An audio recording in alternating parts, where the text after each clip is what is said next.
صدق الله العظيم الرحيم التواب العزيز الوهاب الذي خضعت لعظمته الرقاب وذلت لجبروته الشدائد الصلاب، رب الأرباب ومسبب الأسباب وخالق خلقه من تراب، لا إله إلا هو عليه توكلنا وإليه متاب.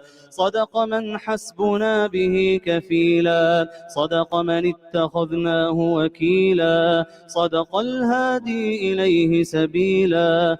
قل صدق الله ومن أصدق من الله قيلا، ومن أصدق من الله حديثا. وصدق رسوله النبي الذي أرسله إلى الجن والإنس بشيرا ونذيرا وداعيا إلى الله بإذنه وسراجا منيرا. صدق الله العظيم وصدق رسوله النبي الكريم. قل صدق الله فاتبعوا ملة إبراهيم. وصلوات الله وسلامه على النبي محمد الأمين وعلى أزواجه الطاهرات أمهات المؤمنين وعلى الصحابة الغر الميامين وعلى التابعين ومن تبعهم بإحسان إلى يوم الدين. اللهم لك الحمد كله ولك الشكر كله وإليك يرجع الأمر كله علانيته وسره، فأهل أنت أن تحمد وأهل أنت أن تعبد وأنت على كل شيء قدير.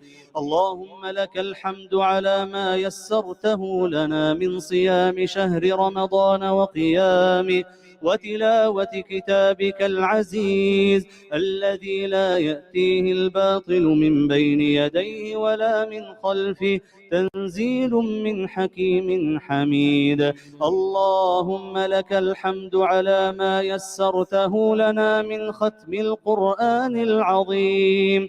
اللهم إنا نسألك بأسمائك الحسنى وصفاتك العليا أن تتقبل منا هذه التلاوة يا رب العالمين. اللهم اغفر لمن تلاها ولمن سمعها ولمن أمن على ختمها يا رب العالمين.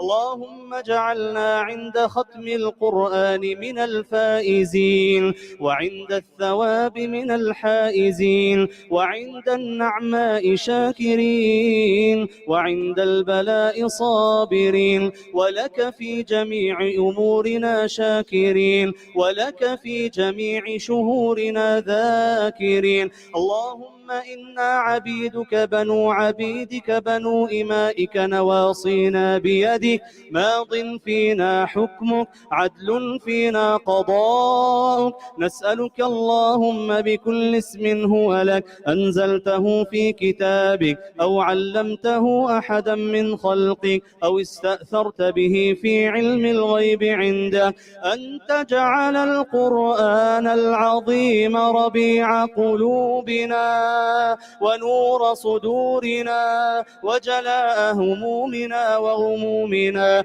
وقائدنا إلى جناتك جنات النعيم. اللهم ألبسنا به الحلل وأسكننا به الظلل وادفع عنا به النقم وزدنا اللهم فيه من النعم. اللهم اجعلنا ممن يقيم حروفه وحدوده ولا تجعلنا ممن يقيم حروفه ويضيع حدوده.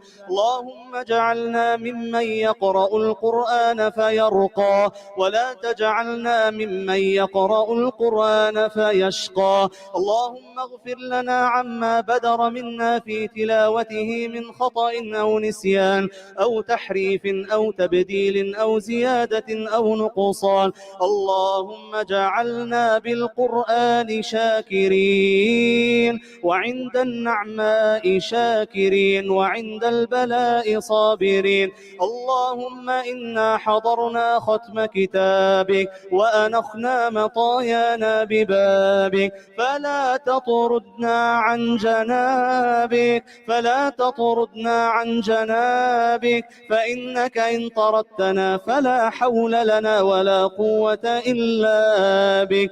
اللهم اهدنا فيمن هديت، وعافنا فيمن عافيت، وتولنا فيمن توليت، وبارك لنا فيما أعطيت، وقنا واصرف عنا شر ما قضيت، إنك تقضي بالحق سبحانك ولا يقضى عليك. ربنا آتنا في الدنيا حسنة وفي الآخرة حسنة وقنا عذاب النار، وأدخلنا الجنة مع الأبرار. نعوذ بك من الحور بعد الكور، ومن الضلالة بعد الهدى. يا مقلب القلوب والأبصار ثبت قلوبنا على دينك. يا مصرف القلوب والأبصار اصرف قلوبنا إلى طاعتك.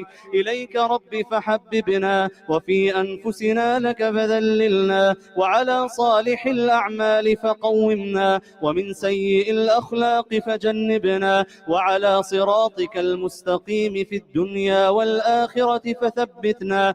اللهم زدنا ولا تنقصنا، وأعطنا ولا تحرمنا، وأكرمنا ولا تهنا، وآثرنا ولا تأثر علينا. نعوذ بك من العجز والكسل، ومن الجبن والبخل، ومن غلبة الدين وقهر الرجال. نعوذ بك من زوال نعمتك وتحول عافيتك وجميع سخطك يا رب العالمين. اللهم انصر الإسلام والمسلمين، وأذل الكفر والكافرين، واجعل هذا البلد آمنا مطمئنا وسائر بلاد المسلمين. اللهم آمنا في أوطاننا وفرج الكرب عنا، وعليك اللهم بمن ظلمنا وآذانا واعتدى علينا يا الله. يا منزل الكتاب، يا مجري السحاب،